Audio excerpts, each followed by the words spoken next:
Good morning, good afternoon, good evening to East Central Missouri and the world, and welcome to the James Strong Show podcast, podcast number 142.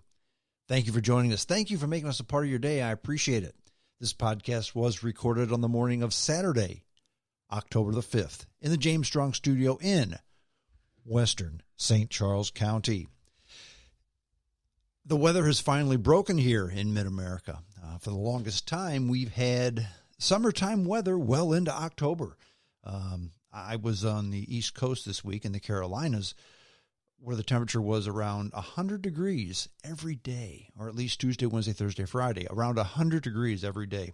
I understand here in mid-America it was in the 90s, quite warm for this time of year, but the weather is finally broken. It's nice and cool. It's in the low 50s here this morning, and we finally have a nice, crisp, clean autumn day.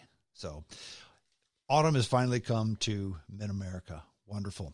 On the podcast this morning, you're either going to roll your eyes and turn the podcast off, or you're going to say it's about time strong. But I'm going to go ahead and do an essay on Donald Trump, and it has to do with a lot of the Mueller investigations and now the whistleblower stuff. And I'm going to shine a light on this whole Trump thing that I suspect that most of you have never considered. This is not a bash Trump essay. This is not going to be a rally around Trump essay, because most of you know my opinion on the president. Didn't vote for him. I won't vote for him the next time around. However, there's a lot going on here that I'm not going to say isn't reported in the news. What I am going to say is it's not included in the 30-second sound bites that the news presents to the people. Okay? So I'm going to go ahead and do the essay on that. But first, there's a couple stories I wanted to touch on that are also big deals in my opinion. But first, I'm going to take a sip of my coffee.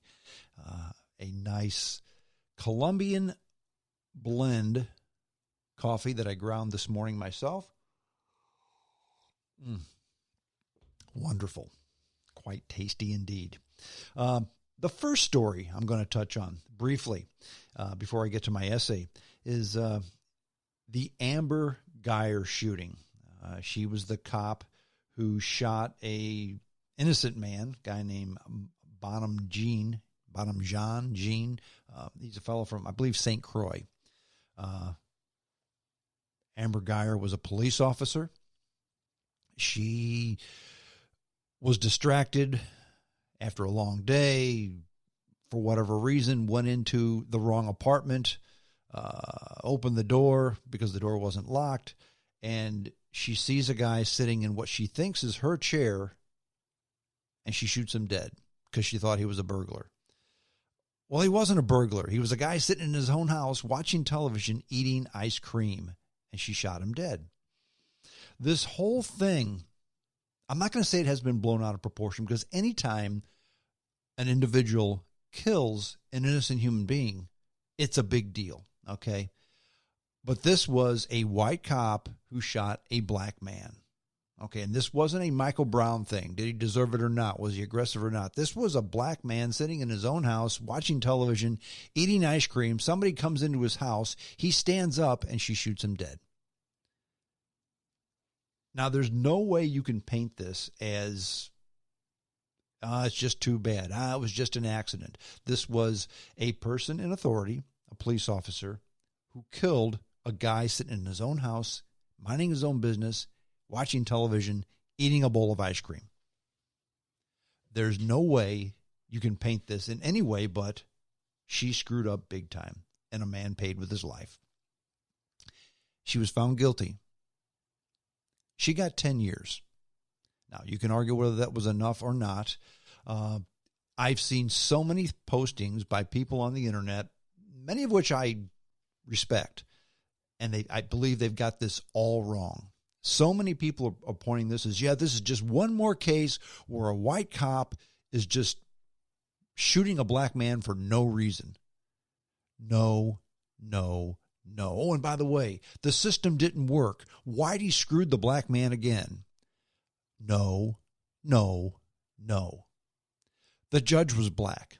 The prosecuting attorney was black. The jury was predominantly black. And this was the verdict they found. And this was the sentence that was given to Amber Guyger. And I think this was a good sentence. I think this was fair. The whole thing is unfortunate. But now, what do I think happened? And again, this is just my opinion. And everyone has their own opinion. Some people have said, well, she was romantically involved with him. She banged on his door before he went in. No, she was distracted. She worked a long day.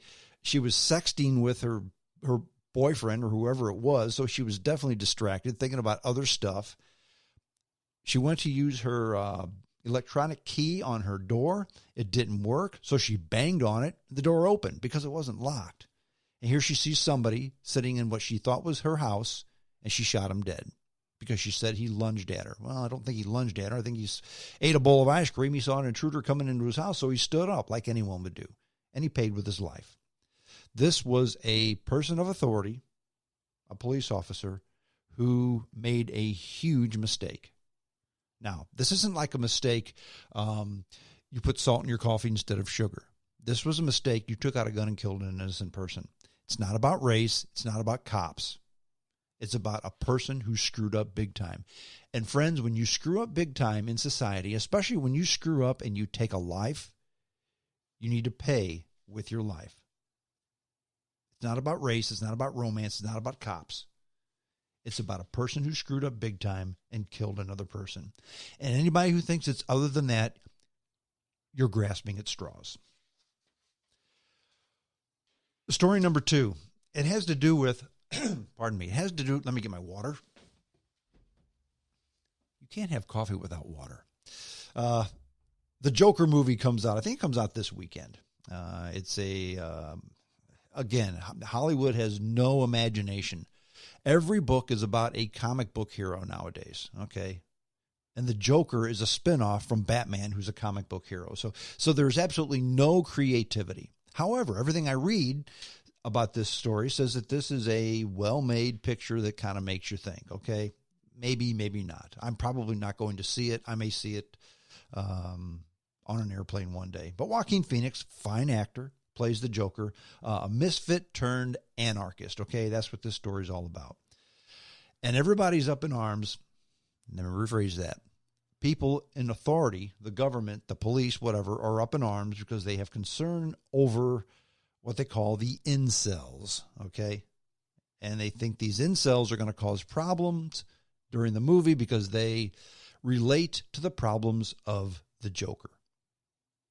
Now, just to show where society has gone today, and just to show how we really don't have any real problems in this world, we almost make up our own problems. That's how good things are. Do you know what an incel is? Incel it's an involuntary celibate. In other words, a man who would love to have a relationship with a woman, but can't find a woman who will have a relationship with him. Basically, in simple terms, an incel is a man with no game. Absolutely no game, none. He cannot get a girl. Any girl. And that's a problem. But it's not a problem with society. It's not a problem with the times that we live in. It's a problem with the individual. And I'm going to explain why. A lot of it has to do with, in fact, I'd say most of it has to do with the internet. On the internet, we can see anything that we want to. And that has to do with pornography as well. A million years ago when I was a young man, I will never forget when this happened, but I was walking home from grade school one day, and off to the side of the road, there was an old magazine that was rained on and mud on it. I picked up that magazine, and it was a Playboy magazine. Maybe it was a Penthouse magazine. I forget. And it had these pictures of these naked women in it. And I thought, wow, I've hit the jackpot. And if you remember back in the 60s or 70s, how tame those magazines were. I mean, Here's these gals smiling with, half naked, all naked, big titties. Maybe you get a crotch shot every now and then. But that was your introduction to porn, okay, as a young man, as a young boy, growing into a young man. An old rained-on, mud-slapped copy of a magazine with gals with their titties hanging out. Any more on the internet? If you can imagine it, it's there. Now, as a young man, as a young boy, you're looking at this thinking, wow, wouldn't it be great if you just have a gal like is in this magazine? This is what it's all about. Well, no, it's not. And the internet, porn on the internet, that's not what it's all about either.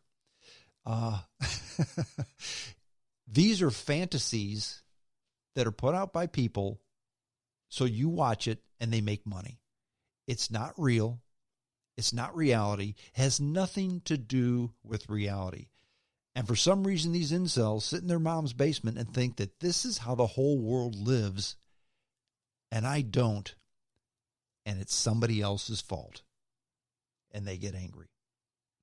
Even Jordan Peterson, the clinical psychologist, who I have a lot of respect for, he has a problem with society. In fact, he has all but suggested that we have some type of a rule or law that only allows a man to date one woman, and that you have to get married to one woman, because if you're a man with game, if the world is 50% men and 50% women, okay, so there's one man for every woman. This man has game, so he has 3 girlfriends. That means there's 2 men who are left out of the equation. So Jordan Peterson, again, he's suggested that maybe we need to consider a one-man, one-woman rule in the world, which is ridiculous because that's never going to happen. Okay, I love Jordan Peterson, but that's one case where he's totally off base. My advice to these incels, first of all, there should never be anything like that, because if you're involuntarily celibate, you're not doing enough to do what you want to do, okay? Here's the strong man's advice to the incels, okay? Life isn't a video game. It's not a TV show. It's not a movie. It's not a porn video. It's a lot slower. It's a lot more boring than that. If the blonde who's a 10 with the big titties turns you down, so what? You're probably out of her league anyway. And be honest, do you really want to put up with the drama associated with something like that? I wouldn't. If she turns you down, look for someone who fits your personality. I mean, I know of a young man who he was friends with my boys as they were growing up. And this guy had absolutely no game, in my opinion. He was a dorky nerd. And he found a gal, and they got married at some ceremony where they all dressed up like medieval times, drinking mead and talking like thou who art and stuff like that, okay? He met a gal like that, and they got married in one of those ceremonies with the Renaissance fair stuff, okay? He found a gal that's very happy. You can find one too, okay? Look for someone who fits your personality, not someone out of a TV show or a porn video. Someone who fits your personality, okay? Because something you got to remember,